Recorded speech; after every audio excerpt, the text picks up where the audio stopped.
देवळी शहरालगतच्या ग्रामीण परिसरात कोरोना रुग्णांची संख्या झपाट्याने वाढत आहे. वर्धा जिल्ह्यातील सर्व शासकीय रुग्णालयांमध्ये खाटा अपुरे पडत असल्याने खासदार रामदास तडस यांच्या पुढाकाराने आणि प्रादेशिक मोटार वाहन प्रशिक्षण केंद्र, शहर भारतीय जनता पक्ष आणि महालक्ष्मी स्टील प्लांट यांच्या संयुक्त प्रयत्नाने शहरालगतच्या इसापूर येथे कोरोना उपचार केंद्र सुरू करण्यात आले आहे. शहरापासून अवघ्या 4 किमी अंतरावर असलेल्या इसापूर येथे प्राथमिक मोटार वाहन प्रशिक्षण केंद्रांची नवनिर्मित सुसज्जित इमारत आहे. 4 मे रोजी जिल्हा प्रशासनाने इसापूर येथील कोरोना उपचार केंद्राला मान्यता दिल्यानंतर बुधवारी या केंद्राचे खासदार तडस यांच्या हस्ते उद्घाटन झाले. या केंद्रात 2 मोठे हॉल आणि 5 खोल्यांमध्ये 100 खाटांची वीज आणि कूलरने सुविधा उपलब्ध आहे.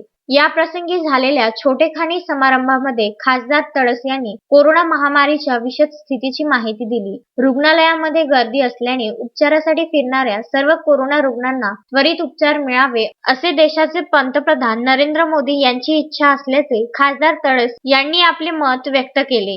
रुग्णांना घरून आणण्यापासून गंभीर स्थिती उद्भवल्यास मोठ्या रुग्णालयात त्वरित हलविण्यासाठी 24 तास रुग्णवाहिका सेवा उपलब्ध असल्याचे सांगून त्यासाठी 9730929263 हा मदत ध्वनी क्रमांक त्यांनी घोषित केला.